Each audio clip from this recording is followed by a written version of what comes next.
I am the biggest Devin Haney hater there is. And even I've got to say, wow, what a performance. And to add a little caveat to that, I'm from Louisiana, so I'm a big Regis Prograis guy. For me to have to say that means Devin Haney put on last night. If you missed it, Devin Haney defeated Regis Prograis via unanimous decision. And this wasn't the typical Devin Haney decision like Kambosos Diaz and all that. It wasn't a jab and clinch fest, because I call Haney a clinch merchant all the time. It was not that. Instead, Devin Haney stood there and he boxed beautifully. I'm Blaine Henry, your host today, and we are talking Devin Haney versus Regis Prograis. So let's dive on in. I didn't watch anything else on this card, guys, to be honest with you. I saw Ebony lost, and maybe she won't, stand naked all the time. I don't know. I mean, it's kind of cringe, to be honest with you, but okay. Devin Haney and Regis Prograis, the story of the night. I didn't even watch the top rank card. I watched UFC and Devin Haney. That was it. That's the only two I watched. So, Regis Prograis is a southpaw, and I don't feel like Devin Haney would have done as good against Prograis if he hadn't fought Vasyl Lomachenko in his last fight. Now, before you get all crazy, it's like, look, Lomachenko is as technical of a fighter as it gets. He's a southpaw, and when you fight a southpaw like Lomachenko, you either wilt or you get better. Haney's fight was close. I'm under the impression that Lomachenko won it, but that doesn't matter because Devin Haney got the decision. There's no point in arguing that.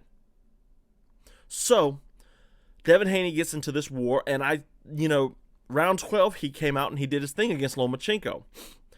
Now, when you compare Lomachenko's southpaw skills and weapons against Regis Prograis' southpaw skills and weapons, it's a night and day difference. Lomachenko is a better boxer 20 times out of 20. Obviously, Lomachenko's up in weight, and Regis Prograis at 140, not 135. But you still have to deal with that speed. That size of Regis didn't come into play because Devin Haney knew what weapons were coming back at him. And that's what separated Devin Haney. Now, Regis Prograis, on the broadcast, they did say that he's 34, maybe he slipped a little. I mean, he is 34, but that's not old for a 140-pound fighter. He's got maybe another couple years before he starts to slip, or maybe he did slip. Maybe the wars he's been in, like with Josh Taylor, finally took its toll. You never know. Every fighter's different. So the fight, it was very clear early on that the right hand was going to be Devin Haney's weapon of choice. Regis Prograis obviously wanted to get in and dirty box. So it's on Devin Haney to make Regis Prograis change his game. He wants to come in, and Devin Haney wants to box. He wants to stand on the outside and piece you apart. He can either come in there and clinch like he always does, or he can go out there and box like he did last night. Wow. So, what did Regis do? He's trying to come in and hit the body, and he's a southpaw, so his right hand is going to be forward, and he's leaning, boom, like that, okay? He's leaning that way, trying to sneak in a right hand to the body, a right jab, even the left cross. He was trying to sneak that in. That way he can get Devin to lower his hands and then come over the top. That's Regis' whole game plan the entire fight. Devin Haney said, all right, let's work on that. So Regis starts stepping in. He's going to the body early. I'm like, yes, Regis is going to win the trial. I was pulling for Regis Prograis because I'm a Louisiana guy. I'm going to pull for my Louisiana guys 10 times out of 10, unless it's like Pat Barry or somebody that's, yeah, we'll not talk about Pat Barry. But Regis started to throw. He started to overextend, and that was in the first round. I gave Regis the first round, probably because I'm biased, but I gave Regis the first round. Maybe round 12 is what I could have given him, but it was basically a shutout. After Haney picked up that lean to Regis' left that he was doing, looking for that jab to the body so he can get the hands lower, after that, Devin Haney said, I found you. the right hand cross. So we're in a southpaw versus orthodox matchup. Remember that for this entire conversation.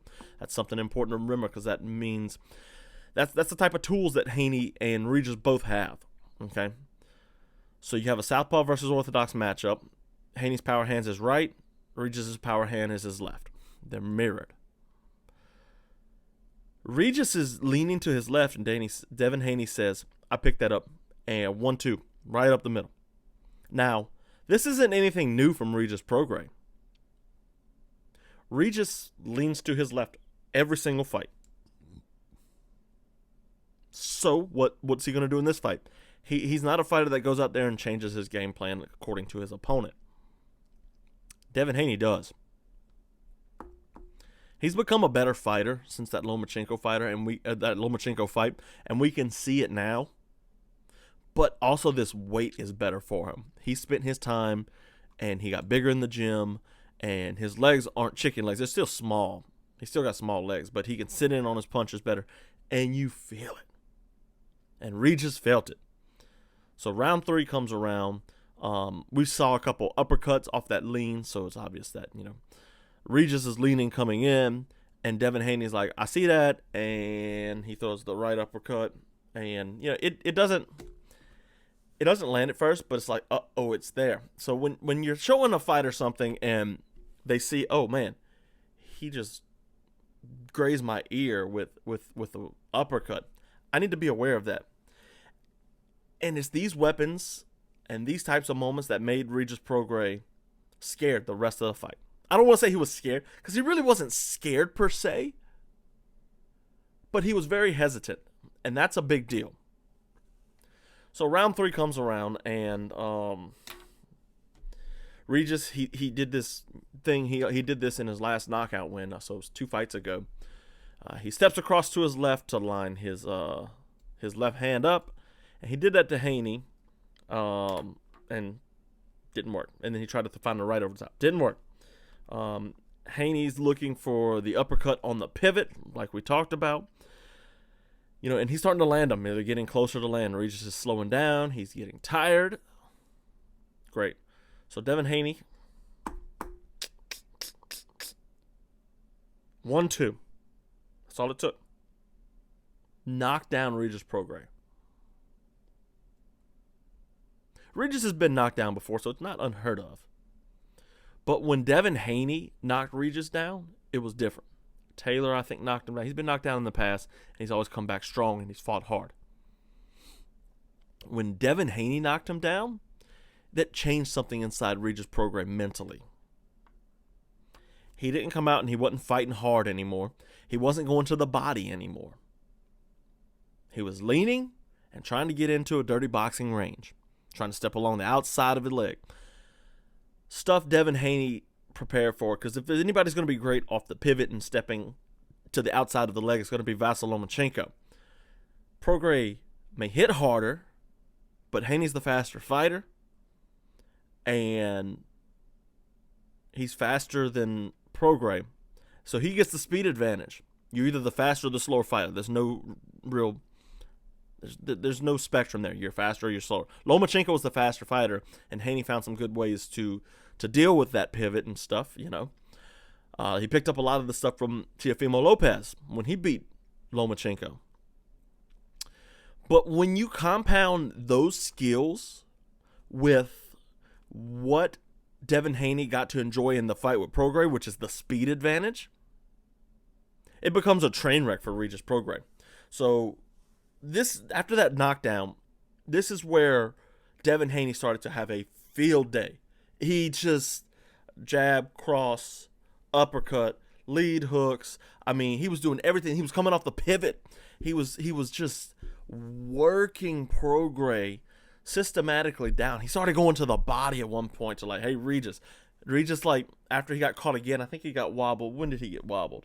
Round 6, he wobbled him again. And Regis was like, all right, now we're keeping a high guard. And Devin Haney decided, you're going to keep a high guard? How you like this lead hook to the body off a pivot? Brought Regis' hands right down after a couple of them. I was originally like, oh man, I want to see Regis go to the body a lot more. I'm not Regis. I want to see Devin Haney go to the body a lot more. I want to see him land that lead hook to the body because, I mean, on a southpaw, you got to remember that liver shot is the lead hook. It's going to be your front hand. It's on his right side.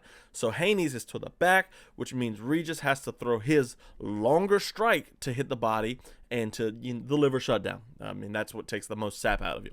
So instead, Regis opted to go straight to the body. So you're looking at jabs and crosses to the body. Haney is like, hey, I got this left hook to the body. I'm about to use it. And he did. We saw a lot of body work from Devin Haney against Lomachenko. Here we didn't see as much because he was getting the best of Regis up top. So a boxer's going to go up top more than he goes down all day long. So he did what he wanted to do. And why? Why should Devin Haney have to change his game plan? He shouldn't. Regis, it's on Regis. After the knockdown and the wobble in round 6, it's up to Regis Prograis to show you something different. He has to make Devin Haney go out there and do something different, and he did not. Devin Haney would, he would get the outside foot advantage. He's pivoting around, uppercut again. I mean, it was just a masterful performance from Devin Haney, and we don't see that from him. And this comes from, like I said at the top of the episode, a Devin Haney hater. I can't stand Devin Haney. I hate him. As a boxer, I don't hate him as a person. I mean, obviously, he's just boring to watch, or he was. But his last 2 fights have been barn burners. Not really barn burner for the Regis Prograis fight, but it was a masterclass. He was like, hey, I'm the best in the division. So, yeah, this run Haney's been on has just been great. Now, I did say, he didn't clinch. Around the 10th round, he starts to clinch and move, and I'm like, oh, man, here we go. The old Devin Haney is just going to clinch his way to a win. And I'm like, he stopped doing that in round 11. But round 12, he stays safe. Regis is throwing these wide hooks, missing, stumbling to the ground, all that kind of stuff. And, I'm like, okay, well, that's fine. Regis, you look mid. So, yeah, Devin Haney wins the unanimous decision. Great performance. I couldn't have asked for more from Devin Haney. This was the type of fight I wanted for him. And now they got some great boogeymen. But first, let's talk about who Devin Haney's fought in his last 2, 3, 4, 5, 6, 7 fights. Gamboa, Jorge Linares, Jojo Diaz. So those are good fighters, right? And then goes Kambosos, who was undisputed. He rematches Kambosos. I mean, whether or not we give Kambosos the credit for being undisputed, for beating Teofimo Lopez, I mean, he beat Teofimo Lopez. That's just all there is to it. And then he goes and fights Lomachenko, the toughest fight for him in the division. Tank ain't the toughest fight. Shakur came up way too late. After Shakur was talking all that trash. Looked terrible, and Haney looked great. And then he goes up and he fights Regis Prograis. He doesn't go handpick Rolly Romero. He didn't go after the shot Josh Taylor. I don't know about the timeline on Taylor. I think Lopez had already booked Taylor when Haney decided to move up. But still, he didn't go cherry pick these fights. And now he has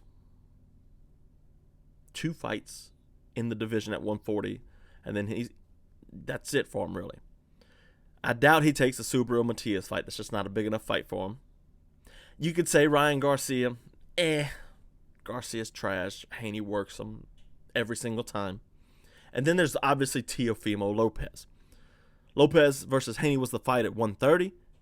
They were the fight at 135, and they are the fight at 140. That's the only fight I really want to see.